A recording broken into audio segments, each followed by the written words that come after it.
What's going on, Minnesota Viking fans? Welcome to the Purple People podcast. My name is Kyle Smith, and I am here with Adam Carlson. I think is this 2 weeks in a row, Yeah, or do we have West? I think we had West last week. Okay. Did we? I'm not sure. I know he was feeling under the weather recently, but regardless, we are happy to be here. We're going to talk some Vikings news-ish because this is the lull before training camp, episode 564. There is not a lot going on in Viking land, but that's not going to stop us from getting on here and effectively spouting nonsense. I'm trying to stop my cat from rolling on my keyboard at the moment. It's been a lot of fun listening to that in the background before we started. It's very funny. Welcome in, everyone. Not a lot going on in Viking land. As we know, and we could talk about a lot of random things. I'm hoping we get more eyeballs and ears in because I'd like to hear what other people want to talk about today. But basically, in a nutshell, there's been some rumblings, and I know Rich Eisen had talked to Adam Thielen, former Viking wide receiver, about this, and it's going to be proposed, so there's nothing crazy with traction yet or anything official. But the NFL is looking at changing its format of the offseason and how everything is scheduled. And I personally think the way that they should or are talking about changing it makes a lot of sense. June seems to be the down month for everyone. July is training camp. And then before, they have a break in between for 6 weeks. There's mini camp and OTAs, a long break, and then come straight back into training camp, which is very intense, as we all know. But this would just move this gap to the late springtime, and everything would flow together into the season, which I think makes a lot more sense. But I see the pros and cons. Adam Thielen thought it was a good idea, and he had a really, really good quote. I'm sorry I'm word vomiting, but I thought this was really fun. He basically told Rich Eisen, he goes, look, if you're going to get a month off, it really doesn't matter what time of the year, even if it's close together. Just schedule everything. He's like, a lot of people don't want to fight that because it's all they know. He's like, well, okay, what would you say to some of the rookies or some of the young guys that they don't like this big lull and they might need some guidance or help during this time where they would have a lot of time off? Adam Thielen goes, if you don't work your ass off, you're going to get cut, so you better figure that out. It's like, you better get on the train of working every day because some dude is out there who will take your spot. And I thought that was pretty funny coming from the guy who basically did that, having to work his way in and fight. He's a great example of people who are hungry when they get that one opportunity that they've been waiting on forever. If you capitalize and everything goes right at the right moment, you can catapult yourself into a 10-year career for Adam Thielen. So, oh yeah. I thought that was interesting. We'll keep you updated on that, but yeah, man, there's not a lot going on in Viking land. I saw one thing we can talk about is what do you think is holding back JJ McCarthy from signing his rookie deal? I don't know. I'm not sure because he's at the events. It's the thumbnail of the show, looking at him at the Twins game and that wonderful pitch we can talk about. And he's obviously in camp learning and doing what he can to get better, but not sure. That is a bit odd. But this is the time to get it figured out because is it something you're concerned with yet? Not at all. I know from, and you know this as well too, Adam, from looking at what he said, and he seems like such a genuine, sweet kid. He wanted to be here of all the teams, and it's very, very minimal chance that you get to go to the team you wanted to be drafted by. I don't think anything's going to. It's probably a minor detail that he's very passionate about, or maybe his agent wants to tell him to play hardball on, but he's the future of the team. It's fine. I have no idea what button my cat is pushing with his tail, so I apologize. Charlotte, asked me if I wanted to start a Microsoft Edge group. What? Maybe not. Charlotte, I don't even know what that is. Joining in. Let's talk about some of these out of order as you've started, because Charlotte and Jonathan are always here. There are faithful people in there. And we got a couple more people watching now. If you're watching, shoot us a comment. Even if you don't want to talk about anything, just say where you're at or just give us a skull even. That'd be nice. She's yelling at her husband to cook her food, which is hilarious. JJ McCarthy can't throw. Yeah, he can't throw a baseball in front of a lot of people very well, which I'm glad we didn't pay him to throw a baseball. But fun fact, if you look it up, Patrick Mahomes threw out. I don't know if he was doing it for a Midwest team or the Rangers. Probably the Rangers because he has ties there. He didn't throw a football very well or the baseball very well, and he's got MLB genes in his blood. So you can review that one. Like I'm not too worried about it. It's a little bit different. I mean, didn't he only play like football and hockey as a Yeah, kid? I'm not worried He about it. wasn't a baseball player of any sort. And he actually tried throwing from the mound, which I thought was impressive. I Mhm. wouldn't have tried that at all. I I have no mean, baseball skills. I would try it, but I would basically my estimation for what I would do is I think a lot of guys want to make it go straight down the line and put some zing on it. As long as you get a straight line, no matter if it arcs or whatever, I'm rainbowing mine at about 15 miles an hour. That's what I'm doing. Do they frown on like softball style pitches? Because that would be the way to go. I think if you had a goofy personality or a fun personality, that would be fine. But I don't. I think if they had pro athletes up there, they'd be like, "What are you doing?" I feel like for some reason the internet would be mad about that because they get mad about everything. Ain't that the truth? Jonathan says signing bonus payments is my guess. We can look into that. I'm not sure how that works. I collect information by ear. I look it up when it's like it sparks an interest for conversation. I haven't looked into how rookie contracts are structured. I know that back in the day, Sam Bradford had a lot to do with why they changed because he made so much money. Shout out to him and his agent. But I don't know the actual rumblings of why he may be holding back now. But like I said, this is the time because training camp's not here yet, and it would be the time to get this done.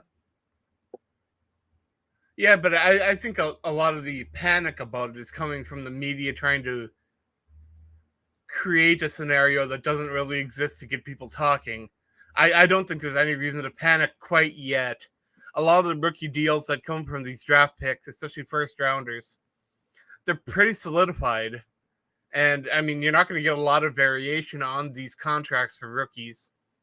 So I'm not expecting it to be a huge delay. I laugh because I don't know how much stock it is. I know it's true to some level, but it's the most vague, like looking out from miles away at a mountain and trying to describe the houses you see at the bottom of the hill. Remember draft day, the guy that plays Vontez Burfict or Vontae, why did I say Vontez? Vontae Mack. Um, Black Panther, rest in peace. I forget your name, but awesome. Chadwick Boseman? Yep, that's it. Yeah, rest in peace, Chadwick. We loved your films, man. He's a very good actor. He says in the movie Draft Day, talking to Kevin Costner, he's like, I'm a late teens pick if I don't get picked by you. He's like, I got mouths to feed, I got nephews to take care of, which no prospect is going to talk like that to these managers. Everybody is still, even though we're in 2024, people have NIL and this or that. There's very few Deion Sanders out there that are like, F off, I don't need to talk to you. But it has to be true. Like you want to get drafted as high as possible because there's a lure and not a stigma, but there's a brand that goes with like number one, number two pick. But also there's money involved. But man, I'm looking at some of these rookie contracts. Like I saw one a couple years ago and was like, damn, some random rookie got like 20 million guaranteed. And that's if you just go into a team and you Ryan Leaf it and you are just awful for 4 years. You're still gonna make $20 million. And that's crazy to me. That just proves how much money the NFL makes and the chance they're willing to take on these guys. But yeah, I don't know. I don't know the specifics on this. I'd like to dive more into it now that you say it. This is where I go to Twitter because I know somebody in Vikings Twitter land will have some sort of answer that's in the ballpark of maybe why. If not, all right. So here's another JJ McCarthy question for you. Okay.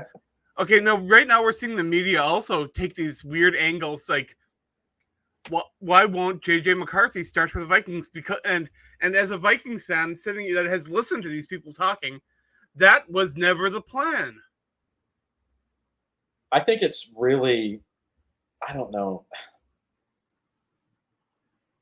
It's simple from my opinion, Adam. I think we're never going to get out of that age of what starts conversations and what gets comments and clicks.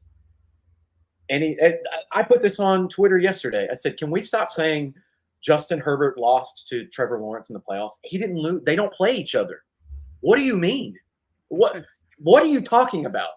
He lost to the defense of the Jacksonville Jaguars. Trevor Lawrence beat the Chargers defense. They don't play each other. They don't play on the same side of the ball. It's okay. So it's all about creating these media narratives, which is exactly what I'm talking about. And I hate that it does that engagement that they're looking for, but it doesn't. That also gives me the freedom as the consumer to be like, you're lazy and stupid. Please be better and just don't be dumb. Like you don't provide anything. You are the McDonald's of information. You're garbage. Be better than garbage.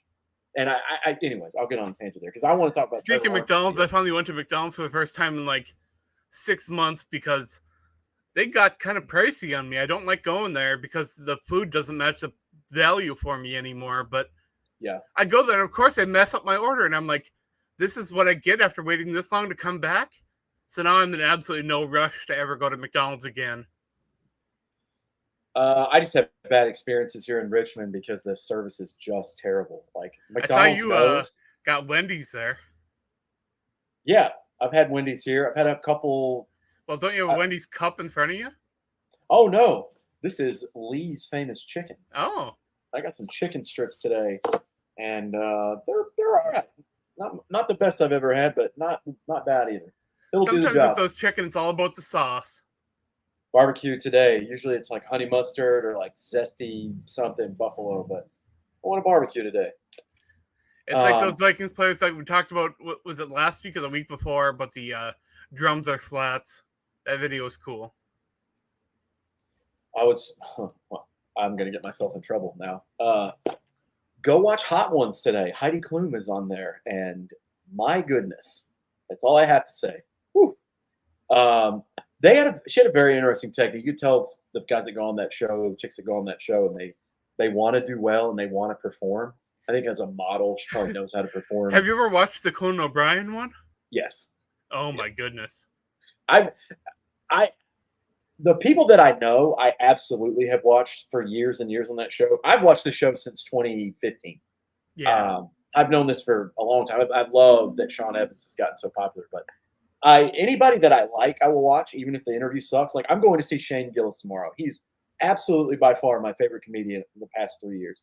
He was on Hot Ones last week, and it was dog shit. It was horrible. Worst interview he's ever done, but I'll watch it. And I was like, oh, it's Heidi Klum. She's an interesting person. Let's see. And she was doing the thing today where she's like, if you don't let it touch your lips, I heard it's a lot better. And I'm like, how do you not eat chicken wings? And how do you eat anything and not let it touch your lips? She did it the entire show, and it was hilarious. But yeah, go check that out. But back to football, the JJ McCarthy thing. Like I've been a proponent of this for, the moment he got drafted. Just give me one season, and I'll go back to what I said a couple episodes ago. The Vikings are not in their position right this second to win the Super Bowl. Are they competitive? Yeah, I think they're competitive. I think they're right about the middle of the league. I don't think they're going to beat the best teams. I think they'll compete with them. But I certainly don't think they're going to get drugged through the mud by teams that they shouldn't be losing to. I think they're competitive. So if you're not going to win the Super Bowl and you're like, I could see it, like, for whatever reason, Adam, I'll give you a scenario. Let's say the Bengals or the Bills, for whatever reason, Josh Allen retires, Joe Burrow retires, whatever. They're like, shit, we were in the window. And they go out and get a young rookie quarterback. They would start him immediately because they think, well, our window is closing rapidly. Maybe that's just a doomsday scenario. The Vikings, I don't think they're in that Super Bowl window yet. I think they're on the trajectory towards. But my thing is, history has shown that C.J. Stroud is the outlier. Most people end up like Peyton Manning their first season, and that's all they stay like, you know? You're talking about teams that think they're Super Bowl contenders. Yeah. Did you see what Raheem Morris said lately? The head coach of the Atlanta Falcons? Now, I didn't see his quote, but I saw that on Facebook on a group. Vikings fans were laughing, and I'm like, they probably have Super Bowl aspirations. And he said they went out to get Kirk Cousins because they're going after a championship. And in my head, I'm like, okay, that is the goal. But Kirk Cousins has won one playoff game in his career. He's going to have to do a lot of work in order to get a team to a conference championship, even because he's never been there. Well, I mean, you could say the same for Dak Prescott, and that'll open a segue to the next conversation about contracts. But I like Dak Prescott. I'm not in love with him. I think he's very good. He's a franchise quarterback. But the Cowboys are in an interesting spot because they've kind of taken the 49ers and Eagles approach where like the defense is great. We have pieces everywhere on the offense ish. Not as good as San Fran or Philly, but I think they have a good team like around Dak. But at some point, when the experiment keeps failing and coming short of expectations, you get paid the most and you get the most scrutiny because you're at the most important position. Eventually, they're going to move on from this guy. So I guess I get it. It's going to suck if you move on from Dak and he does well and you do terrible. Then you're going to look dumb. But it's the same thing for the Falcons. What is Raheem Morris supposed to say? We got Kirk because we want to win the NFC South and get beat in the first round. No, if they are talking about winning the NFC South, that's possible. That division is winnable. It's wide open pretty much. I do think all the teams improved this last year, them the most, but it's still very winnable, like you said. But yeah, what is Raheem Morris supposed to say? We got Kirk because we want to win the NFC South. Who cares? You want to win a championship, and I'm sure this is the time of the year where every single team, everybody's coming back. They haven't seen each other for a while. Everybody's getting stronger. There's testosterone flowing everywhere in the gym for lifts, and then you're like, oh my God, we got this new guy. We got new free agents. The hype for every team is real now because you haven't lost a game yet. So it's not as bad as when Adam Thielen said he went to the Panthers because he was going after a Super Bowl. That was the worst, I think. That was a misfire. That was a little bit of miscalculation, but it's the same thing. Like I don't fault Adam Thielen for saying that because that's what you're supposed to say. And it's hilarious too. Adam and I specifically with Kyle in our podcast chat between the hosts, we talked about that. They put Adam Thielen down, or who do they have above him? DJ Chark.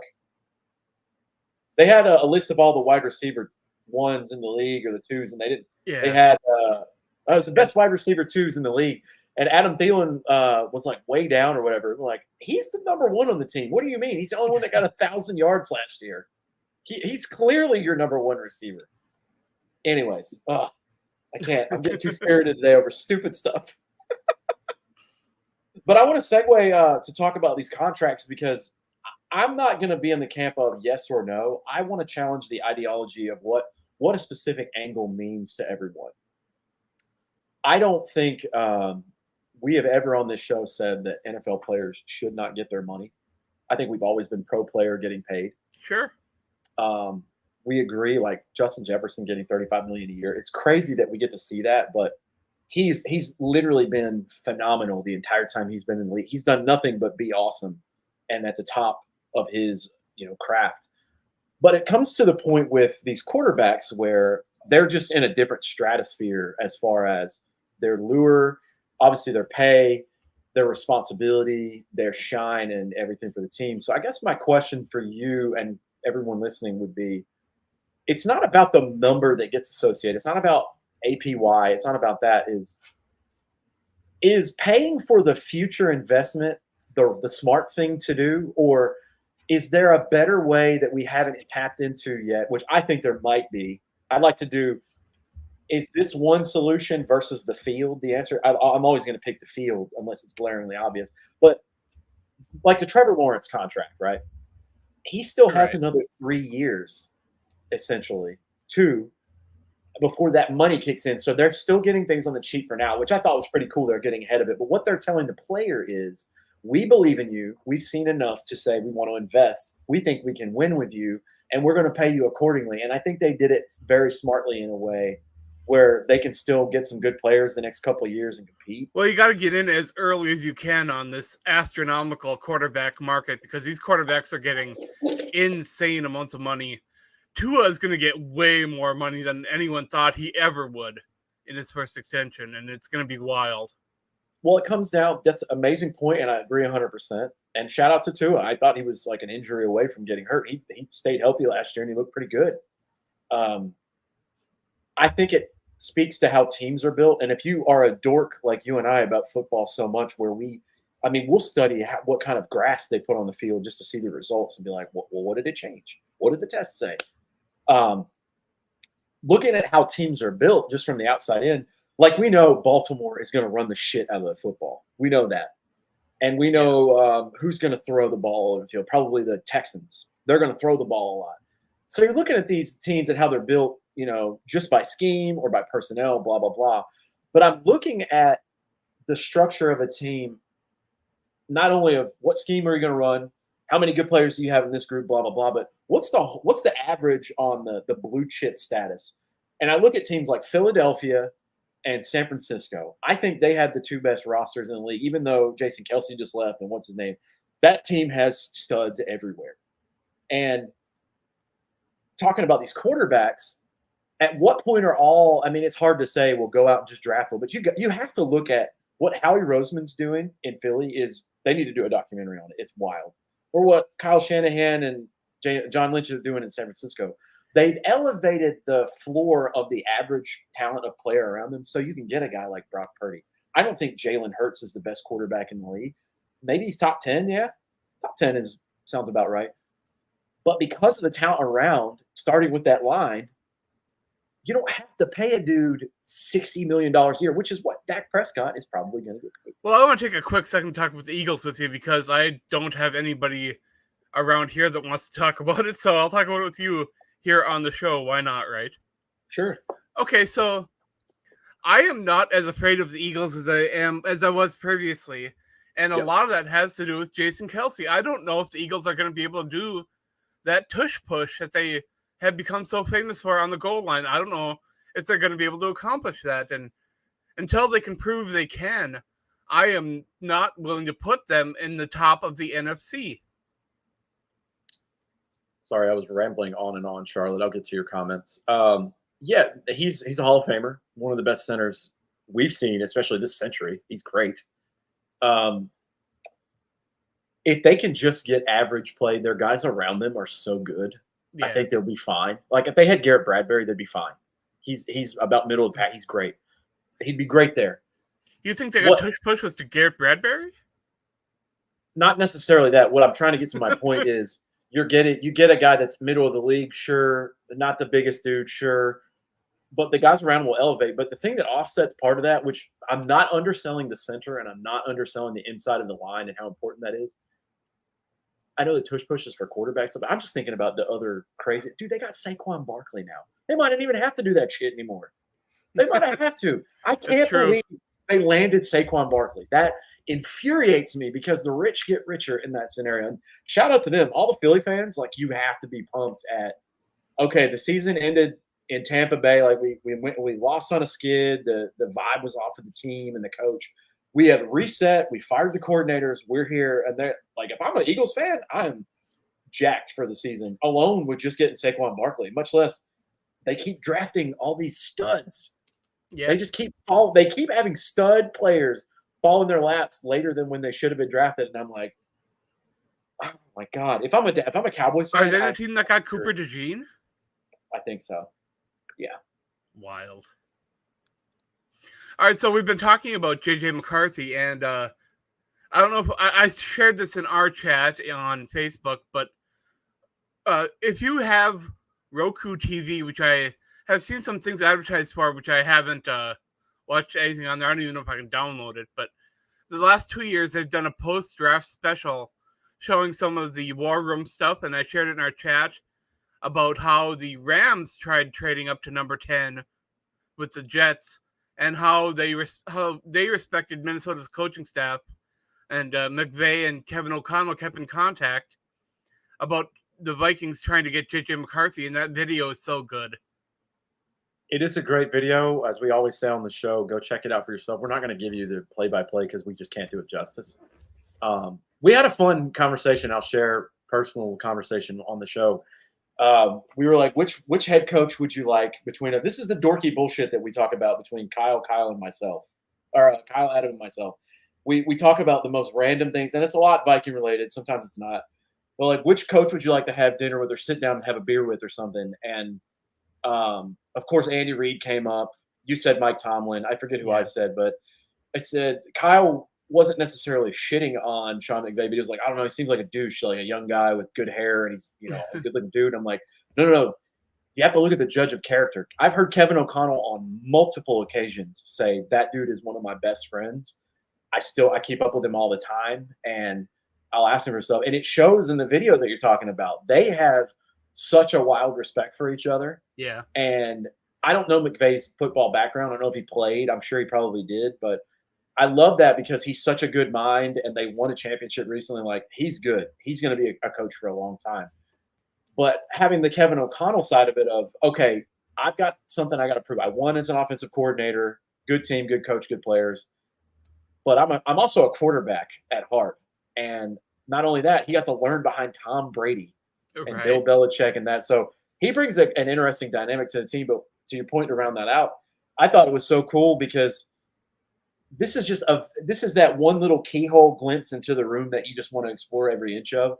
I want to know about all this kind of stuff, but you can tell on that very small snippet, like, they're pretty cool with each other. Of course, they're not going to tell you what player they were coming up to get. I don't know if they were coming up to get J.J. McCarthy or if they saw the offer they put out there for number 10 was actually a pretty good offer. That's crazy. But that tells you how much the Vikings needed a quarterback. You imagine the fan base if we just said we're rolling with Sam Darnold and that's it. As much as people have pooped on the J.J. McCarthy pick, if we just said we'll trade back. If missed out on J.J. McCarthy in this draft and had to settle for Spencer Rattler, would they have taken Bo Nix at 11? I don't even want to think about that. I was pissed we drafted McCarthy because I wanted Drake May. I couldn't imagine us sitting tight, letting someone leapfrog. You're under the assumption, I'm assuming, based on what you're saying, that the Rams were coming up to 10 to get J.J. McCarthy. So that's what it sounded like from the video. I don't want to assume and say it was, but that's what I'm assuming. Dude, we were just trending upward of let Questy cook, KOC this, KOC that. Oh, it's a bad season. Kirk got hurt. If that would have happened, everyone on Twitter would be like, fire these dudes immediately. Fire them now. Fire them right now. Let somebody else come in tomorrow and do the draft. Oh, that would have been so bad. Did you see ESPN really pooped all over the Vikings trading in the draft? They gave offseason grades, and Minnesota got what? Was it a C minus or? Yeah, it was a C, which I thought was hilarious because we talked on the show. Third lowest grade. We talked on the show about how there was a 3% chance that Dallas Turner would have gotten drafted where he did by the Vikings, and it's like because what they did was they said, well, this is the total compensation you got because you traded with Houston. Right. And then you end up having to trade again. So like, this is essentially what he costs. And I'm like, okay, this is the grand total. If we put a price on it, like you bought like a meal or something, this is what the meal costs. Well, that's kind of pricey. Yeah. Yeah. But I got this and normally it's this. And I can't even believe it's still here. What do you mean? We're talking about possibly the best defensive player in the draft and 3% chance of him being that. What was he, pick 17? Sounds right. It's weird, and all of the guys that they've done, not every team has to take this approach, but all of the guys that they went out and got in free agency, especially on the defensive side, Blake Cashman, Jonathan Grenard, and Van Ginkel, they all have great grades, like they're good players, and they're young, and they didn't overpay for any of those dudes. So I don't understand the logic behind it. I don't think they got a really nice corner in what is it, Jackson, I believe his last name. Oh, in free agency? The draft, the kid from Oregon. Oh. Yeah, they got a really nice corner Shaq Griffin is great too. They I don't know, man. They did the buying in bulk kind of thing instead of going out and getting like the star person going here or going there. Like I think the signing of the offseason biggest star-wise is Kirk to Atlanta because he was the biggest name, right? They didn't have this major important player that everybody would have loved to have had the opportunity at. They went out and got all of these, like, I don't even want to call them value because when I say value picks, it sounds like, oh, well, they're cheap, but they still work pretty good. It's like, no, these are good players. They did exactly what I feel like you and I have been bitching about for 5 years with the Vikings and Rick Spielman. Is like, you hung on to this player too long. I like them. They're a cool story, and I would love to take a photo with them if I bumped into them at the airport. But it is time to move on. This regime is not wasting any time doing that. And they might be doing it in a couple weeks. I don't think Lewis's going to make this roster, dude. It's really bad. It's going to be hard for him. It's going to be tough, man. It's really going to be tough. Speaking of this, you'll have something to say about this. All the way up 34 minutes ago. Sorry, Charlotte. They are signing a new defensive tackle. Apparently, that pitch McCarthy threw was awful. Yeah, they were signing a defensive tackle from the UFL who, Right. in a short stint there, he had some amazing stats. So I think that's a position they could always upgrade at. And not that I don't like Jonathan Bullard. Shout out to the Shelby, He's North a little Carolina small boy. for a DT. I think he's like 295, right? The new guy? Yeah. I have to look him up. They're not going to use him as like a nose or anything, so they might have him at an end, but I'm still interested to see what he has to offer. He played 4 games in the UFL's Arlington Renegades this spring, recorded 18 tackles, 5 tackles for loss, and 4.5 sacks. So that's darn good. That's very good. I like that a lot. Yeah, let's see if I can get on here in the Pioneer Press and get you some stats while you could filibuster if you like. But yeah, man, I don't hate that at all. I gotta admit, right now my mind is kind of elsewhere. I've been. Did you watch Pat McAfee lately? I haven't. I don't really tune into his show. I love the clips, and I hate that for myself because I don't like. I don't like doing bite-sized things. I think it makes us dumber as a society. But so a lot of people really get on Pat McAfee for having wrestling related content on his shows. And I don't know if you watched recently, but recently he had Uncle Howdy, which is Bray Wyatt's brother, recently returned to the WWE in a amazing segment on Monday Night Raw that just seemed straight out of a horror movie. Yeah. And the Pat McAfee show ended exactly the way that Monday Night Raw ended with Uncle Howdy's group. And I'm waiting to see if Pat McAfee is going to have a big angle with this Uncle Howdy's group. So that's where my mind is right now because I just saw that video like 5 minutes ago. It's funny to get mad about that. That would be like, I'm trying to think of a good example. That'd be like you're coming around me and when we talk about music. If you guys know me for 3 seconds, you know Chris Stapleton is like my guy. That'd be like getting mad at me talking about, you know who I am and my personality, but I'm like, why would you? You know that's part of my life that I enjoy. What do you mean? He's literally signed with, or as at least has an under the table agreement. Just a quick second, I got to interrupt you. Go ahead. Charlotte wrote about Hulk Hogan. Hulk Hogan was recently in the Twin Cities trying to sell his vodka, and he's meeting with fans. So if you're a Vikings fan in the Twin Cities area, you could have gone and met Hulk Hogan and tried some of his booze that he was selling. So keep an eye out for Hulk Hogan's new alcohol. Nice. So yes, he is still around. He's old. He's there. Here's the stats for there. So Redmond is a DT 62. Yeah, he's not quite 300 pounds. So if he puts a little more muscle and beef on, he could be very, very disruptive. His stats and his technique are so good. And I'm sure they'll work with him with conditioning and coaching and all that. According to his NFL prospect grade, this is Athlon Sports, Inside the Vikings, giving them a shout out for this. His NFL prospect grade is a 5.95. This is an average backup or special teamer, which is good depth. Absolutely. Right now, it said the Vikings can use depth at that position as only the 2023 fifth-round pick Jacqueline Roy is solidified as a starting piece at the defensive tackle position. So he's got a good point, got a good chance. We talked about Jerry Tillery. He was with the Chargers and the Raiders. My brother, being a Chargers fan, will give me all of the honest scoop, and he said he was absolutely awful. So I hope that he's not. I'm hoping he has a career. People are penciling him as a starter, and I am not 100% sold on that. You know who I think he is for us? I think he's this year's Marcus Davenport. That's who I think. I think he's terrible. And Lions are hyping Davenport up, so we'll see how that works out. Hopefully he's not as injury prone. If he's on the field and he stinks, at least we have a body there. But God, last year that was a horrible signing, and the writing was on the wall there, like don't do it, but they tried it anyways. But yeah, Jalen Redmond. I mean, yeah, of course he has a good chance to make the roster. Now, is he going to be your starter? I doubt it. I like Jacqueline Roy there, but whatever. You have Bullard on the other side too for another tackle. I mean, he's good. So I'm okay with it. No, we don't have a stud D tackle, which I really wish we did. Well, unless you count nose where Phillips, I do still like Phillips. Yeah, I don't consider any of them like stud players. I do like Harrison Phillips. I really like him as a human. He's a very likable human. Absolutely. Yeah, I kind of feel the same way about their play. Like, no offense to Harrison Phillips, it's kind of the same way I feel about Garrett Bradbury. Solid dude, no drama, average player, nothing crazy. He'll do the job, but I'm being crazy. I want Aaron Donald on my team. That's what I want. So Everybody wants Aaron Donald. right? Like, can we get the reincarnation of Reggie White in a Vikings uniform? That'd be awesome.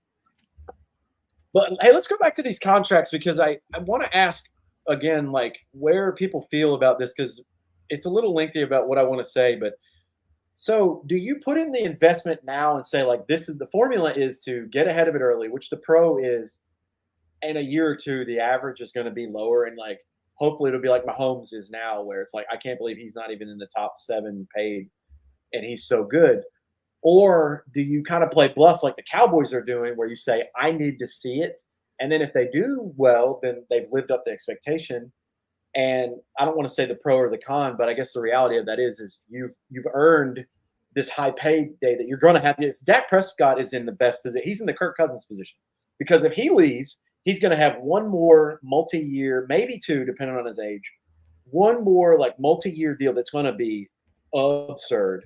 And if he doesn't go to the Cowboys, which I think that's his best option is to stay there, there's going to be a handful of teams that are like, we'll take him. Shit. Like we would love that. Like right now, everybody's talking about the new Madden game that's coming out and how Dak Prescott is one of the top ranked quarterbacks. His rating is higher than a lot of other quarterbacks. And people are like, why? He doesn't win. It's like that they don't rank quarterbacks based on their team winning. Well, they rank them based on how good the quarterback is. Even that's not true. Like you and I both know I don't agree that wins are quarterback stat. It's a team game. But Dallas has won 12 or more games the last 3 years in a row. What the fuck do you mean he doesn't win? That's all they do. They have hiccups in the playoffs. People just look at the playoffs and they look at the postseason and they're like, well, he's not advancing. It's not he's not advancing. The Cowboys aren't advancing. Well, and I know you can make this argument because there's just a full circle of argument to be like, well, it's kind of like with Justin Herbert. I'm higher on him than you are. So you say, well, Trevor Lawrence had 4 interceptions and the Chargers blew a lead. Well, I think, if the Chargers blew that big of a lead, what the fuck was the defense doing? And you could easily say, you can't score a couple more field goals and win the game? Like, just a couple of drives, like that's kind of your job, right? Same thing for Dak. The Packers put up like 40 points on them that Cowboys defense that is rock solid. They put up like 40 points on this team or like 38 points on them. And you're going to tell me that that's Dak Prescott's fault? Okay, dude. Like, I'm not a Dak Prescott like lover by any means, but I'm like, I don't see that. I think we get, like I said this on an episode a couple months ago, I think we've skewed what a franchise quarterback is. A franchise quarterback is someone who is there consistently, doesn't get injured, does their job well above the average, and doesn't bring any drama. He fits all of that. He's a great human too. But anyways, back to the point of the contracts is he's in that Kirk Cousins leaving Washington position where there are going to be multiple teams, plural, that be like, hell yeah, we'll take a chance on him. He's pretty good. He's better than what we have. First team that comes to mind, New Orleans. New Orleans would love to have Dak Prescott there. Derek Carr sucks. Like, it is what it is. He's below Dak in the talent and production range. They would take him in a heartbeat. I can't think of an AFC team off the top of my head. But we're talking about Madden ratings. Let's have a little bit of fun because I know you don't know the answer to this. Okay. What do you think Sam Darnold's Madden 25 rating is? Sam Darnold, 64. Ooh. It's actually 70. I thought you were going to go a little high. I thought you were going to go 80-ish. What skewed me was him. He only had 1 touchdown last year, and I think he had some garbage time. So they'd have to base it on that plus 2022, where he was with the Panthers, and it wasn't good. It's fair. Apparently, he has a toughness rating of 91, so I guess you wouldn't want to fight him. Hey, I love the grit, and I love everything about what's going on this season because – they're drafting a quarterback in the future, but he's coming out there being like, I know I can beat Nick Mullins. J.J. McCarthy's not up to speed. And apparently, Sam Darnold looks pretty good so far. So, because what sucks is the Jets were a dumpster fire. the Panthers were no better, and then he gets to the Cadillac of teams, and it's like, yeah, but we got a rookie who's really good. We're gonna roll with him. Is that all right? He's like, that's fine. I need to like exercise the demons from this PTSD I have from these last two teams. Can you just help me get the fundamentals down? I think that was a great, If smart Sam move for Darnold him. was any kind of contributor in helping that quarterback Purdy. room for the 49ers, He had he to is have in the been. right room in Minnesota. And this is the thing that gets lost on a lot of these guys that get picked high, but they don't have great careers. Like so far for Sam Darnold, he's still very young, but he's a number 3 overall pick or number 2 overall pick. We thought he was going to be 1, but Baker Mayfield went, ahead of him. Dude, and sometimes it doesn't translate athletically, physically, on the field, whatever. But they can sit down and tell you all day and decipher it like ones and zeros through the matrix. Like we would be like, what did you say? And he's like, yeah, this guy's dropping, this guy's over here. I've got to put coverage here. I got to have protection, blah, blah, blah. And you would just be like, I don't know what you just said. Can you break it down for me? And I find that very funny. Like, that's a good point, Adam. Who knows how well he was, but he had to have been a great teammate because you didn't hear any drama about it from 49ers land. And there are so many inside league sources that are talking about how high they are on what he brings to a team. So I'm excited to see what he can do for the Vikings locker room. Yep. Mullins is a box of chocolates. You never know what you're going to get. Great movie reference. I would turn it around to a different entree item. Do you like turnovers? But yeah, I love Nick Mullins. I said it today. He was like he's like a diet Jay Cutler. Not exactly the bigger arm there, but I know we've talked about this before. But are you penciling in Mullins as the number 3 quarterback, or are you thinking Jaron Hall might sneak on there? I'm putting him at 2 right now. I don't think he's going to beat Dolly. Jason McCarthy's going to beat him. For now, we'll see. We'll see when we get closer to camp. But because I'm interested to see Minnesota. I believe they're going to try to sneak Hall onto the practice squad as like a last minute cut. Correct. And that's. I think I'm guessing that's the plan. It sucks because Hall is one of those cases where you don't have enough sample size, and you see that there is talent there. It's tough to work that out when you're a rookie and being thrown into a terrible situation. I'm glad that he wasn't on the same team as Sean Mannion. That would have been not good. Yeah, I think you're right. I think they're going to try to sneak him on the practice squad. Unfortunately he's the odd man out. And I think it's fair to say that you're not going to put your first round 10th overall pick on the practice squad. That's not going to happen. Nick Mullins is too good of a backup to put in there, and obviously Sam Darnold starting. I don't think they're going to roll with 4. I don't think you can do that. So, yeah, you'd have one guy on the practice squad. Wouldn't it be absolutely shocking if they only rolled with Darnold and McCarthy? That I would not like. Given everything that happened last year, don't do that. Don't do that. Because that's exactly what will happen to you again this year. Because they could cut Hall, sneak Mullins onto the practice squad, and roll with McCarthy as quarterback 2. But man, that would be rolling the dice. I couldn't live with that decision. I'd be very upset with that. Run, Mullins, run. You know what I love about Nick Mullins? He just is who he is unapologetically, and he's going to sling the football, which is always entertaining.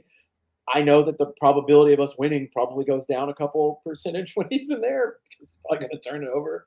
But that game against the Lions was one of the most heroic games. We weren't going to beat the Lions last year. They're a better team all around. And given the shit circumstances with Cousins, like, of course, that's, it's not going to happen. But, man, that game that Jefferson had with him, I'm like, what is this? Who is this guy? Jefferson has to love a quarterback that's not afraid to throw the ball up to him and let him make things happen. Speaking of, great segue, we're going to talk about the wide receivers. Jonathan says, I just wanted to throw out there, Addison has been balling out mini camp OTAs. He's proven to be a 1. I'll push back on that just a little bit. He and Jets are going to kill it with Aaron Jones and Hawk this year. Yes, I will agree with that. I don't know, being that small, that you could be a 1 unless you're on a really bad team. I think he... You mean like the Panthers with Steve Smith? Well, he's not even built like Steve Smith. He's so thin. You know what I mean? Like, we did hear on Twitter and other places that, like, I guess he wasn't getting some of the coaching that he thought he was going to get last year, especially in the footwork department. Now he looks great. Here's what I'll say. This is my pushback, Jonathan. See if you can agree with me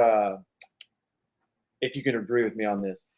I don't think he's a wide receiver one, but I would challenge to say that if he continues where he was last year and does even better, he will be the best wide receiver two in the league. And I'm putting him above Devontae Smith, Jalen Waddle, and guys like that, and T. Higgins, whatever. And that's good company to be in because, yeah, I guess technically these guys could be ones on other teams, but You I remember just when don't Minnesota had see. like Diggs and Thielen as 1A and 1B? This is it's it all over again. 100%. I don't think so. I think this is Justin Jefferson is wide receiver 1, but Addison might be like 1.5. Yeah. And I know what you're saying. When I just said it's that again, and you said no, it's not like. Here's what I'm framing that is. They're both so they're very close, but I don't know, man. I just don't think there's anybody in the world better than Justin Jefferson right now. I don't, and that's unfair to Jordan Addison, but I mean, he looked damn good last year. 10 touchdowns And as when a we rookie mentioned is TJ awesome. Hawkinson, Oh yeah, do you think Hawkinson is going to start the season on the PUP list? yes. Okay, so we got N'Keal Harry transitioning to tight end, and we got so many other tight ends. We got Oliver, Munt. We got so many other guys returning too. Is the Vikings tight end competition the stiffest on the roster?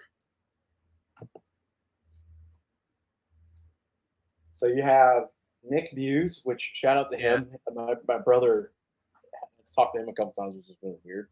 Josh Oliver's definitely going to be there. I am a gigantic Johnny Munt fan. Yeah. He's the Jarius Wright of tight ends, and I love him for it. And Robert Tonyan, don't forget Robert Tonyan. Oh, we signed Robert Tonyan? Yeah, I mean, that's a good point. I don't say any way that N'Keal Harry is making it. Switching to tight end might have decreased his chances of making the roster. 100%. And that comes with the Vikings needing solid depth at wide receiver because there's a lot of unproven there. I love me some Brandon Powell. After one year, you know who he reminded me of? Not necessarily with the touchdowns. That season with Aldrick Robinson, where it's just like, dude, where the hell did this guy come from? And the nice thing is that he will be coming back as a punt returner. And the year that Minnesota was running with what was it, Jalen, the Eagles wide receiver that was fumbling the Jalen Reagor. Jalen Reagor. He was having major struggles as a punt returner, and Minnesota kind of solidified that last year. And I didn't want to see another person trying to learn that skill to maybe do well at it. Right. I was just happy to see, and I know it sounds stupid to the naked ear out there, but watching a guy that's that small, he plays like he's bigger than he is, and he was so emotional. You could tell every time he made a play, he was fired up, and that gets me going as a fan faster than anything. Oh yeah, seeing it like. I expect when Justin Jefferson gets up to make some crazy catch and to get up and do the thing where he points for the first down, like that's just what he does. But when Brandon Powell goes over the middle and he gets smashed and he gets up and he's talking shit and he's like flexing, I'm like, dude, this guy's like 189 pounds. What? And he's like barely 6 feet tall, if that. I don't think he's 6 foot tall.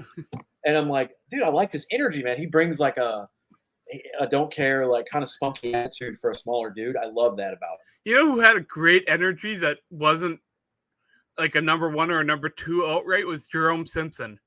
That guy loved what he was doing. He celebrated every catch. He was having such a good time. I will go down. I'll be hard pressed to ever find like it's not along the same lines because the Happy Gilmore line is like because he tried to hurt somebody. Remember, he's like the very beginning. He's like, I'm the only guy that's ever tried to take my skate off and try to stab somebody with it. Right. He has this unique thing that's attached to him. Jerome Simpson will go down in Vikings history as the receiver who got the most penalty yards. People couldn't cover him, and they're like, fuck it, I got to grab it. And it's like, well, we'll just move down the field for free now because you can't do your job right. Yeah, dude, those 2 seasons when he was there with Matt Castle, oh my God. And it's like once a game, he was going to get a crazy PI call, and you're like, well, we're just going to get a free field goal out of this drive. That fucking rules. Pretty awesome. I do love the energy that this team has because there's so many players that want to be there, want to play. And then you see like the other teams where it's like players are like, oh, well, it's a business. And yes, it is a business. Yes, it is their jobs, but also it is out there doing what you love. It's always funny to me too. said, speaking of it's being a business, it's funny talking about people who want to be here. We don't talk about this enough in the offseason. Aaron Jones is on the team. He's going to be so good for us. I cannot wait for him I to be want to see incredible. some of his post-game interviews because they're going to be fun. Oh, he's so much fun. I hope he's here for the remainder of however long he plays because he's so fun. He's so fun. And let's not forget, if you are a historian of this franchise, he has had some damn good games against the Vikings. So I'm excited that he decided to come over here and be petty and play for his rivals. It's going to be nice to have a running back out of the backfield that can catch some passes and make things happen. I'm not going to poop on Alexander Madison since his only touchdown last season came as a receiver. But boy, it'll be nice to have a running back that can do both. Correct. Yeah, sorry, Jonathan. I'll have your comment up. I'm trying to word it correctly. I think I worded what I said wrong. Maybe Jordan Addison could be a wide receiver one on another team. I'm not saying that's impossible. Probably more possible than what I'm giving credit for.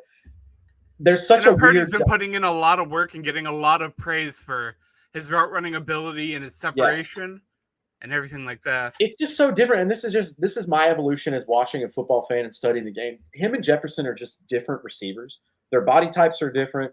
Jefferson, I mean, traditionally in college, he was more slot, but now we've seen like he'll go on the outside and fuck people up, which is great.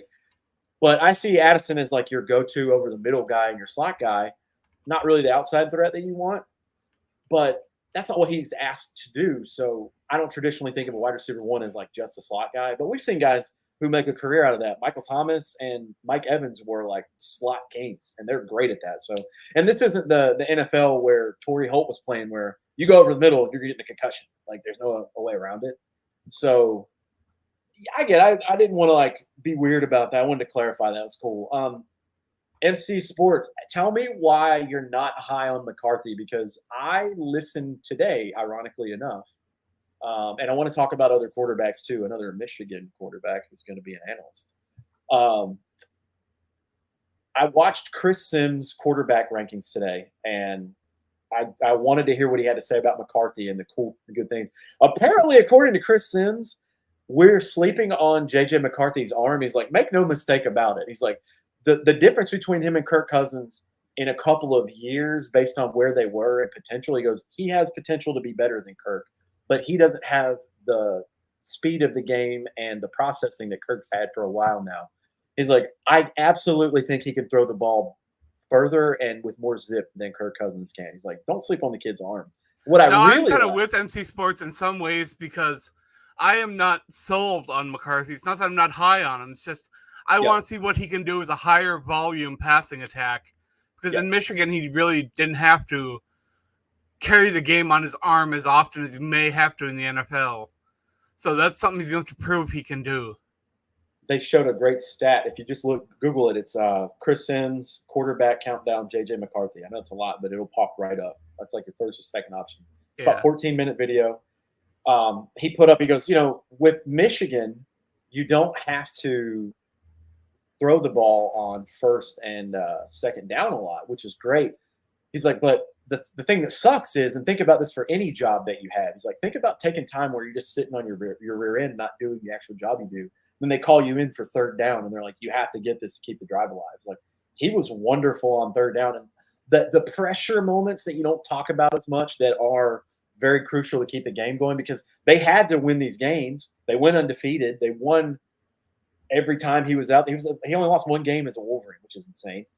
But I understand that he had like pretty much a pro team against a lot of college teams. But I also find that as a blessing.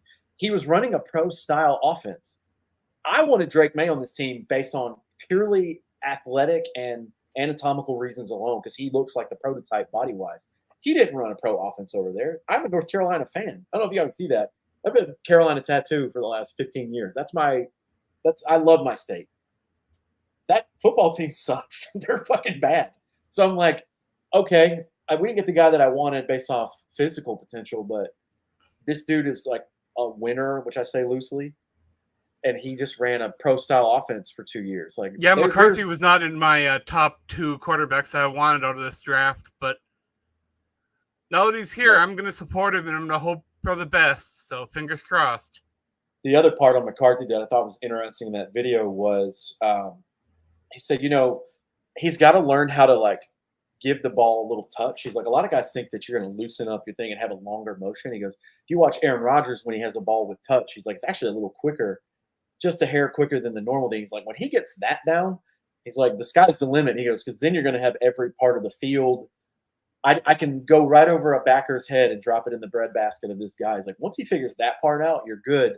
Speaking of that, Ed, we've already seen McCarthy in a few videos making some great throws that are just outside the reach of defenders. And to me, that's reassuring already that he has that kind of confidence, because we've seen videos of the first day that Caleb Williams was suiting up for the Bears and playing.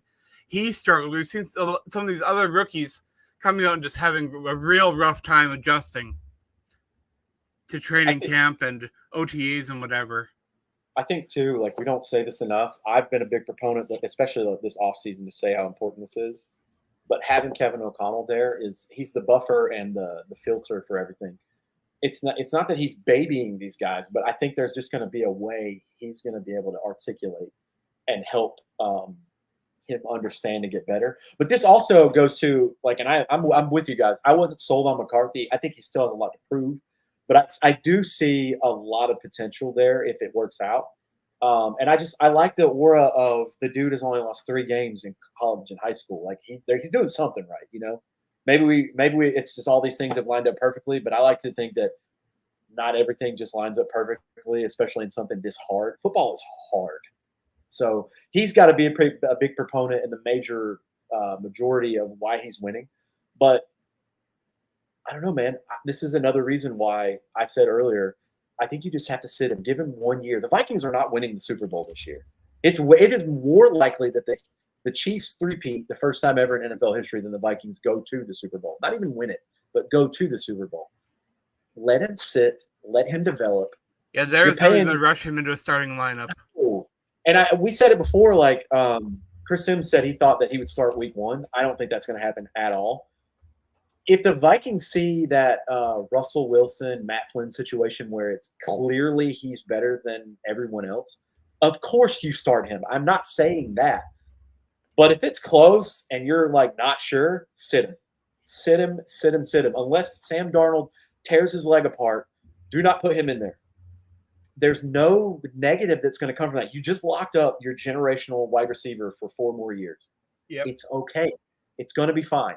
So that's where I stand on it. I just want him to be ready to play and be the best quarterback in the room when he steps on the field, unless, God forbid, the sky falls out like last year and we have to rush him in there, whatever. You know, maybe it turns out being like a Chargers thing. You remember Tyrod Taylor got his freaking lung punctured week 1, and they're like, Justin Herbert, welcome to the NFL. He turned out to be pretty good. He got Rookie of the Year that year. Whatever. But I don't know, man. I'm always going to err on the side of caution because I've seen it to where, like, you and I grew up in this. Like, Brett Favre came in, got drafted by the Falcons. Somehow he got to the Packers. Like, he had to wait a few years before he got good. Even recently, Patrick Mahomes sat for a year behind Alex Smith. Jordan Love's the best example. Could you imagine the fan base if we draft AJ McCarthy? He doesn't start until 2027. Oh boy, they'd be pissed. But what if we wait a year and he comes out looking half like Jordan Love did last year? You're gonna be like, well, shit, that was a smart move. He looks pretty good. You know, I'm always on the side of Aaron for Carson. But anyways, let me talk about one more thing. I can't believe we've been rambling for an hour. It's been me pretty much. You guys need to go. I didn't send it to the group. I sent it to Kyle West. I should have sent it in the podcast chat, but you need to go and watch yesterday's interview where Colin Cowherd speaks to Tom Brady for about 20 minutes. This dude, it annoyed me. Adam, it annoyed me and got under my skin how good this guy is at everything he does. So he's like, I wanted to call Tom that day, but what's it like to be God's favorite? You married a supermodel. I only saw a clip of him talking about the difference between getting a wide receiver the ball on the outside and in the slot, and I was like, wow, that is amazing insight. He said, you know, he's Colin Cowherd brought up Jefferson very vaguely and broadly, but he's like, you know, I think wide receivers becoming the second most important position. He goes, and it's hard because you have to pay Justin Jefferson, and you heard Tom Brady say yes. He's like, but these guys want the ball all the time. He goes, do you feel pressure to get these guys the ball? And you can see his face change. He's like, hell yeah, you feel pressure. He's like, you had Randy Moss. He's like, you want to make sure that they get the ball. He's like, think about it. They run one route where it's a long ball, it's a deep ball. Then they have to run back and get in the huddle. Then they have to do this intricate thing where they have to run precisely. What if I'm off on the throw? What if it doesn't work out? What if I have to check out of a guaranteed play that I was going to give him the ball in, but the protection wasn't right? He's like, you want to get these dudes the ball. He goes, the last thing that you want is 2.5 quarters into a game and your guy has no catches. He goes, that's not a good day. No. And that is a 30-second clip, dude. Go watch Tom Brady on Colin Cowherd yesterday. If anybody watching this, it annoys me how good he is at this stuff. And he's going to be phenomenal for Fox this year because, dude, I learned more about football yesterday listening to Tom Brady just word vomit than I could ever learn as just a basic human, a civilian out here just watching the game because I don't know what I'm looking at. But everything he said, and credit to Colin, I like to poo-poo on Uncle Colin. I don't like guys who wear backwards hats guy. Dude, he didn't fanboy in this interview at all. He asked so many good questions. I think you guys would really enjoy it. And if you do watch it, come back next week and, tell what you learned from it. Because I liked that it was a 20-minute interview. That's what I look forward to. Just a little dorky insight for me every day. When I go to bed at night, I get on YouTube. My first thing that always pops up is Rich Eisen. I'm a huge Rich Eisen show fan. Right. And I go throughout the day to immediately push content out. They'll put out like a 5-minute clip on a subject from Tom Pelissero, from Ian Rappaport, blah, blah, blah. But at the end of the day, they give you the full interview. And I'm looking for that thumbnail with the person's headshot. And I'm like, oh, the whole interview's out. Like, I'll go watch it. That's what happened yesterday. I think everyone would enjoy it. But I digress. Here's a piece of Minnesota Vikings news that I did not figure I'd be talking about today. The Minnesota Vikings cheerleaders will be wearing Lip Esteem lipstick for this season. Now, Lip Esteem is a beauty care product lineup made in St. Paul, so they're going to be producing, they're going to be encouraging the local lipstick from the Minnesota Vikings. I like to see that. There's something to be said about that. It's happening in Raleigh, where I'm not from there, about 2 hours west of there, but Raleigh, North Carolina. One of my favorite bands. Shout out to American Aquarium. BJ, the lead singer, is always putting stuff on social media, and he's like, "I love that they replaced Starbucks in the airport with a local place. I love that. So that's kind of cool. It's an interesting nugget, and I guarantee you, none of you guys in Viking Land are reporting on that. So that's Adam Carlson for you right there." This is just scrolling Minnesota Vikings news on Microsoft Bing. Yes, I binged it. Yeah, that's right. Adam will bing you. I'm binging the heck out of it. Oh, man. That is our cue to hit some go subscribe and click here and get the hell out of here. That's funny. I cannot believe we talked about an hour. There's no news to talk about, but this felt fun to kind of go back and forth about things. And July is, it's June 20th. Happy Juneteenth everybody for yesterday, by the way. Yeah, it's Charlotte. I'm not sure if it's going to be a uniform lipstick color or not because I went to click on the article and it is behind a paywall. This is an underrated comment. Brady looked like a baby giraffe or like a deer trying to run for the first time. Who puts an article about Minnesota Vikings lipstick behind a paywall? That's like everything. That's like everything that I was looking for about this lawsuit. Everything was behind like, you need to turn this on. You need to subscribe here. I'm like, I'm not subscribing to your online paper. Shut up. And I was actually talking about this to other people on Fansided. They were like, what premium subscriptions do you have? Do you have ESPN Plus? Do you have Pro Football Focus? Do you have The Athletic? Which ones do you guys subscribe to? I'm like, I don't subscribe to any of them. That's fair. Because any important news that comes out will be refabricated and shared everywhere. I've got a good article on the lawsuit. So yeah, do that. I'm trying to give insight to this. I agree. But do you have an article on Lip Esteem lipstick? No, because I've never heard of it until you just told me just now. Oh man, that's so funny. Yeah, so I guess I'll end on that, and just to bring it up, but there is a lawsuit going on. As much as I like to poo-poo on Mike Florio as well, Man, he's like the only one covering this because the media, there's hush money. If this is my tinfoil hat rant of the day. If you don't think the media in general about any subject is paid off and pushed to talk about it a certain way and frame it a certain way, you are outside of your freaking mind. Nobody is talking about this TV lawsuit with the NFL right now. Roger Goodell and Jerry Jones and a couple other guys have already went up to testify, and it is before a jury now. And this is like 10 years running. But basically, like, you've heard Kyle West and I bitch about NFL Plus on here. Do not buy NFL Plus. It is trash. It's not what it's advertised, and it's a ripoff. So I got DirecTV last year through YouTube TV because I wanted to be able to watch Vikings games whenever I wanted. But I had to buy the whole thing, which was like $300. If it was just Vikings games and they're like, hey, you can watch your team and your team only for $99.99, sign me up for that every year for uninterrupted live games because, as you know, Adam, we are displaced Vikings fans, even though you're closer. You're in the Lions market. I'm in the Commanders market and the Panthers market. So I don't get to see these games unless they're the 4 I am p.m. actually in the Packers market, which is a bit surprising to some people. Weird. Okay, never mind. I hear Michigan, and that's the first thing I think. Well, I am closer to Green Bay than I am Detroit. Oh, okay, that makes sense. So it's part of, yeah, you're right, Charlotte. This part of the rub with the lawsuit is it's tough. The NFL, and Pat McAfee said this, and I've got it in an article here. Pat McAfee said, look, the NFL is putting out a product. They are allowed to choose what they think the value of their product is. But the problem is they're also in bed with these major corporations, CBS, NBC, Fox, and they don't want to lose viewership there because they get a ton of money from the TV ratings, like the TV deals. So how do they do that? They spike up the price and then, hey, you can't buy just your team. You have to buy the whole thing. Well, if you buy the whole thing, technically that's more value because we are offering you more stuff.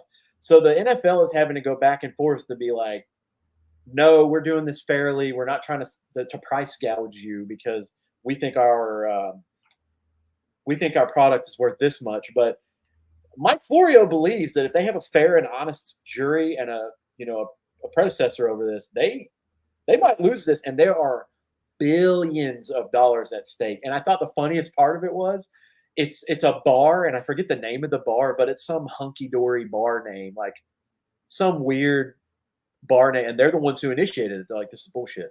You guys are price gouging us. And it's eventually steamrolled into this giant lawsuit. So be on the lookout for that. Pro Football Focus, or no, it's Pro Football Talk. Sorry, Mike Florio is writing the article for that. I will always be the median and the arbitrator of being fair because I think that's how we should be on the show. Even though Adam and I believe Roger Goodell that Thursday Night Football, the rights were sold because the NFL felt that their Thursday night broadcasts on NFL Network were subpar. Do you believe that? I'd have to hear more, and I don't really know how to believe. I don't know how to frame that. Because I didn't have a problem with the Thursday night games on NFL Network. The only reason I had a problem with Thursday night games was where they picked the worst games to highlight there. And now I am having loads of problems watching Thursday Night Football on Amazon. The Amazon stream sucks, which for it to be a multi-billion-dollar company, that is weird that they don't have that nailed down. Maybe it'll be better this year. It's actually better watching the game on Twitch. Yeah. Than it is watching it on Amazon streaming. Prime Video, I guess we'll call it. I don't know. I guess the only thing I had a problem with the Thursday night games was they were always dog shit games. Like it was always the Jets and the Titans. Or it was like the Jaguars and the whoever is terrible, the Panthers. And you're like, I don't want to watch this anyway. What's the shame in admitting we license this out because we're getting a boatload of money? Just say it. It's fine. I'm cool with that. Well, and here's the thing: it's not illegal. That's the thing that is the biggest part of it. What they're doing here, if I can find it in this article here, Florio said. Sorry about the bell, guys. I got my cat a new collar. That's hilarious. Contracts, pickles. I had it in here somewhere. I can't find it. But yeah, what they're doing isn't illegal. So. No. That's a part of it, but there is a part of it that's not fair to the consumer, and it's being brought, before court. So we'll see. Yeah, it's $7 billion in damages for 2.4 million home subscribers, 48,000 commercial subscribers. That's not good. Mike Florio raised the questions that the league and Commissioner Goodell faced in the case. He explained that subscribers wonder why they have to buy the full package when they're only interested in a few games. In an analysis for Pat McAfee, he said, "Why do I have to buy the whole ticket for the whole year when I only care about one team's game? Why do I have I to buy would go every week?" absolutely nuts if I could buy Vikings games a la carte. Yeah, I would and then love they it could. so much. I'm not saying they should, but they would probably increase those a couple dollars just because you want to, especially like the high-profile games. I'll pay I would buy it. $7.99 to watch a noon game for the Vikings. I'll pay that. Yeah, it says, why do I have to buy every week if the team I want to watch has a Monday night game that week, and I'm not going to watch any out-of-market games this weekend? It's a fair point. He said, regardless of what happens on appeal, this should rattle the cage enough for the NFL to modify the structure of the Sunday ticket package. Pat McAfee, tried to defend the NFL's position by saying the league has every right to set the prices. Florio agreed that the NFL's actions may not violate antitrust laws, but its pricing strategy is unfairly affecting its customers. So he basically explained the fight goes down to the pricing and whether and to what extent the NFL, who works with CBS, Fox, DirecTV, and now YouTube, is conspiring to basically fix the pricing to protect their contracts, which CBS and Fox pay billions of dollars to do for these games. So it all comes down to like, hey, are they conspiring together? They totally are. Of course they are. Oh, yeah. You think a company's investing that much and not asking any questions? No, they're not doing that, especially when the product that you're pushing out may compete with what they just paid for of one of your services. There's no way that's not. So I'm sure they'll have some lawyer. To watch whatever game you want, you pretty much have to be guaranteed to have Fox, CBS, NBC, ESPN, Prime Video, Peacock, Netflix. Where else are NFL games going to be streamed? And listen, I can't say that, much like Lord of the Rings, if I had money coming in like this, it wouldn't just turn out the most evil part of me and just want more forever. This is a business, and I fully recognize that. And you'd be stupid to turn down billions of dollars of, hey, I want to buy 4 games this year. I'll pay you this much. Hell yeah, we'll let you do that. Come on. And it just keeps coming in, That's another reason why the owners don't give a shit and the commissioner doesn't give a shit about another game. They're like, fuck you guys. You know how much money we're going to make off of one extra game a year? Like, could you imagine if the NFL draft was pay-per-view? I wouldn't watch it, but sure. I would. I'd still watch it. I'd pirate it, but I'd watch it. See, that's the thing right there. That's where you're going to get me saying I'm doing bad things. I'm not paying for that shit. I'm not doing it. There's no chance. But if they did that, there would be a lot of people paying for it. Can you imagine if the Super Bowl was pay-per-view? Oh, that'd be so shitty. They'd lose a lot of ratings, which they don't want to do, but it would still make a ton of money. Oh, yeah. Yeah, you're right. That they would have to sacrifice eyeballs, but they'd turn a profit on it for sure. Yeah, it's like viewership was down for the Kansas City game on Peacock, but the NFL made so much money, I don't think they minded. That, and like, you just never know. Like, just the cog of the NFL. Like 2 years ago, we had no idea the game of the year was going to be in Buffalo against the Vikings. It just happened to be our team. Yeah. Remember a couple of years ago, Jared Goff and Patrick Mahomes were like really young in their careers, and they had that 53-54 game. Oh yeah, it's the craziest game I've ever watched. Like, just no defense anywhere. It's very entertaining, especially for like a generic audience that just wants high flying, pretty much a wrestling match, like a professional wrestling match of a football game. So if you have that going on, ratings up, money in the pockets, man. I get it. But like a 3-0 Vikings Raiders game ain't gonna do much good. Oh, that game was so bad. I've never been mad after a win. Thank you. I was mad after a win. What are we doing here? That was rough. Oh man! All right, one more comment. Who threw something up here? I think this lawsuit will bring out a lot of the a la carte fans who are out of market. That's all I hope for. Well, here's the thing. We have to talk about it. If we do this like Adam is saying, if you give more options to the consumer, maybe it would give a chance for it to all balance out. So if you're going to get your pee-pee smacked for conspiring together, well, what if you actually give the option that the fans are talking about? Like for you and me, if I was given the Vikings plan of DirecTV's Sunday ticket, they're like, all right, here's a couple of options. You can buy the whole package for this price. You can buy just your team for this price, or we offer a la carte games. I'm too much of a homer. I'm going to buy the team package because I'm obsessed and I'm going to watch every single game. Right. Cool. That's fine. What if the team was like the Panthers last year, where I'm like, this team fucking sucks, and I'm not. I have to. What was that because statistic? It'd be cheaper to go to Panthers games every game this year than to watch them on TV. Was or to that go the to actual stat? Yes. It was something very similar to that because they were basically giving away tickets. So think of it. We may see. What? You don't have faith that, dude, the defense is going to be way better. Oh, that's funny. Oh, and I got what you're saying. I thought for some reason when I saw 0-3, like we were going to start 0-3 again. I was like, ooh. Yeah, I'm not doing it. If I know the team is trash, then I might do the a la carte. But then it's going to be where the a la carte has to equal up to, if you bought all of them individually, more than the plan, because obviously there's a discount for the plan. That's the incentive for you to buy all of them. But if they just had these options, we could talk amongst ourselves and be like, okay, do I want to do, or let's say, like, I'm not this kind of fan, but let's say you have a team that you're in love with, like we're Vikings fans till we die, but you're like, man, like I have a special bond with this team because they're my hometown, or they moved, or they're the team that I live in the city now, and I'm interested with them because I love the game. Well, I just want to watch this game. Or there's just a great matchup. Like if there's a Super Bowl rematch this year of the Chiefs and the 49ers, hell yeah, I want to watch that game. Well, I would pay for it. I'd buy that game. Why not?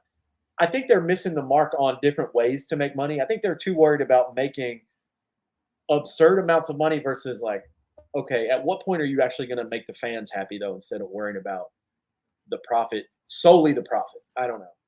Because I would do that. You're saying you would. I think our listeners would. I certainly would. I would buy the team subscription at a minimum, my team subscription, and I would probably buy a couple of a la carte games if they weren't. Oh yeah, I can see that the happening. Monday, Sunday, or Thursday night. 100%.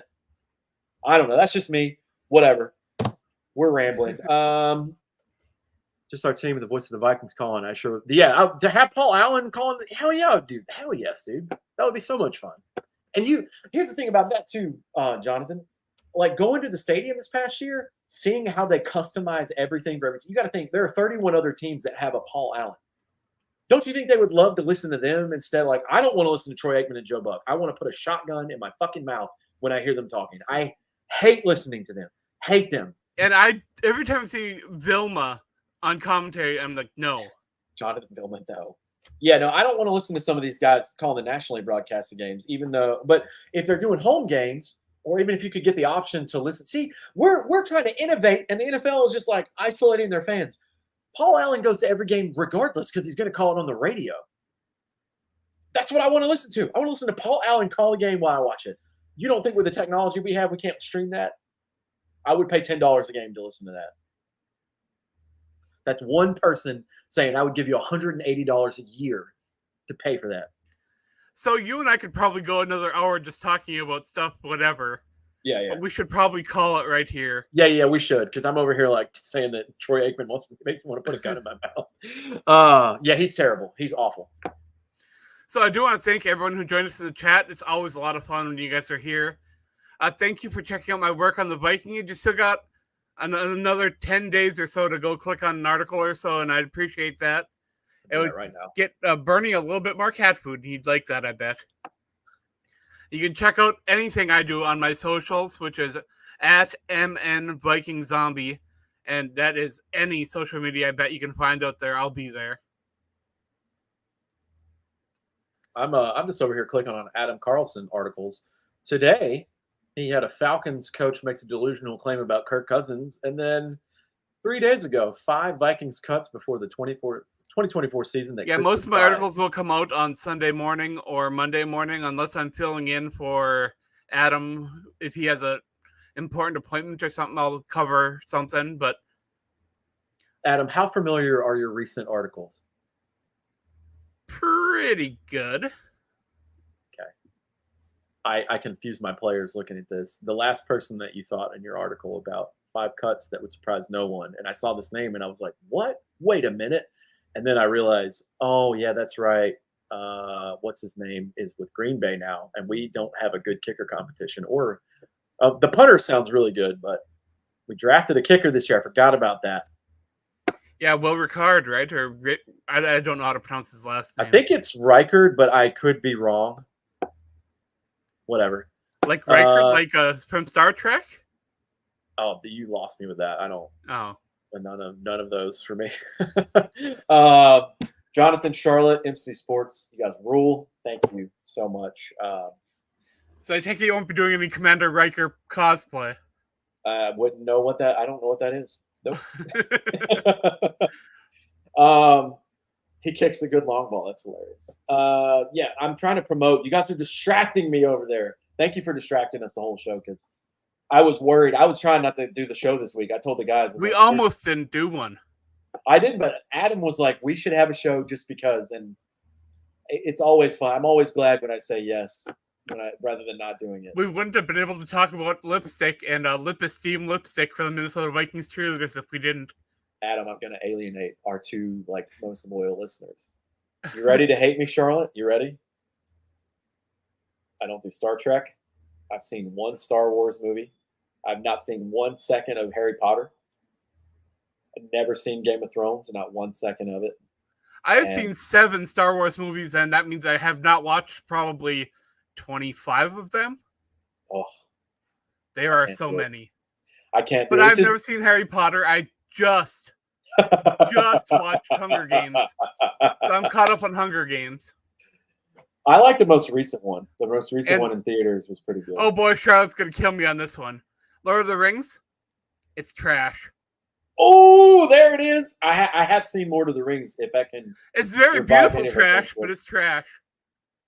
The cinematography is amazing. The set design and everything, so good. Dude, you know that New Zealand landscape, beautiful. You know where I watched the plot don't make sense. Yeah. We watched when they were. I don't know how many Lord of the Rings are. We definitely watched 3 of them. When I was in 10th grade, I had a composition and a mythology class, and I thought that sounds really weird, and I'm kind of a weirdo myself. Let's go do that. We wrote and studied mythology and all of these great writers, and part of what we did for that semester was every 3 weeks we would watch a movie and we would study about the plot and the script, and we would say, okay, do you see what he did here? What would you change? Blah, blah. It was a great class by a really spirited guy who was kind of quirky and zany. If you can imagine who I'm talking about, a guy who's frizzy hair that goes out this way. But man, he made us watch Lord of the Rings, and I talked so much shit going into every one of those. And I was pleasantly surprised afterwards, but I'll tell you this, I never would have watched those in my own accord. So somebody made me take my cinematic vegetables there, and I didn't hate it all the way, but I don't want to make you guys too mad, Charlotte and Jonathan. It's not my cup of tea. I would rather watch Winnie the Pooh, Blood and Honey, instead of Lord of the Rings. Put a Hatchet marathon on. Adam's there all day. It's fine.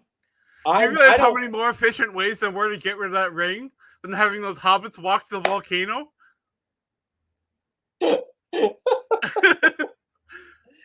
Oh, yeah. You know what this reminds me of, Adam? Remember Clerks 2 when what's his name is explaining the Lord of the Rings? Randall. Oh my God.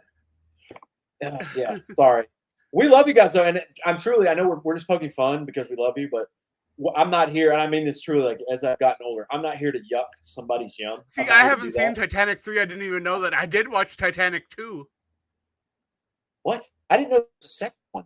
Oh, I saw Titanic 3 times in theaters. Titanic, yes. I was gonna say I didn't know there was a Titanic 2, by the way. By who? It is a horror movie, I believe. Oh, okay. Never mind. I got you. I have seen The Matrix. The Matrix was all right. The first 2 Matrix movies, I liked. The third one, not so much. Yeah, I was about to say, yeah, I love Titanic. Here's some. Hey, you know what? We'll end the show just because I just wanted to say it. I'll tell you how you guys can roast me because I know you don't like that I said I didn't watch all these movies. I'm a rom-com guy. The last 3 weeks on my Peloton, I've went through all my Apple library. I'm talking The Proposal with Sandra Bullock. Fucking love that movie. No Strings Attached, Natalie Portman. Crazy Stupid Love, I watched on Monday. Love that movie. Make fun of me all you want. I'm a rom-com dude. I've got a Nothing Scream wrong tattoo. with the rom-com. Nothing wrong with that. I got a ghost face tattoo here, but I'm over here watching any Ashton Kutcher movie that. And I've been most catching people hate. up on my horror lately, and I watched the A24 film. I saw the TV Glow last night. That was interesting. Nice. I'm interested to. I wanted to go see it in theaters, but I think it's made its way out by now. But I'm glad you said the reference you gave me on Facebook there. I was like, okay, I could probably watch this. Yeah, if you really liked like that first Fear Street movie, but thought that was a little bloody for me, you might like this one. I was going to ask if you were going to say Fear Street or possibly Stranger Things if it gave that vibe. At least visually, that's what I got from it, and I'm like, that alone will capture me because you're using your eyeballs. Yeah, I've got to listen and hear what the plot is and see that there's some kind of a storyline, but visually, those A24 movies aren't always wonderful, but they're usually at least interesting. Yes, absolutely. That's a very well said. Very well said. We might have to do that one, Adam. Here we go. This is where Jonathan's out. We can't watch horror movies. Get out. Get out right now. That is my jam right there. That's my comfort. My comfort is slasher movies, which is kind of weird, but I like it. That's like last night. Shout out to my guy James Hart from 18 Visions. I was listening to heavy metal last night, and I was going through a pretty recent record of theirs, and I was like, damn, I didn't study this like I should have. And I fell asleep last night to a song called "Rot of Humanity." And I'm like, people, if they saw this, like if I was on the Truman Show, they would think I'm a fucking serial killer. All right, that'll do it, man. I'll let you end the show. Thank you guys so much. Thank y'all. We love you. Yeah, check out Kyle West stuff, kylewest84.pickfair.com. You can check out a lot of his art.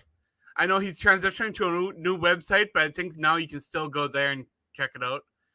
But we'll be back next week. I don't know if there'll be any Vikings news, but we'll be here. And in the meantime, stay classy, Minnesota.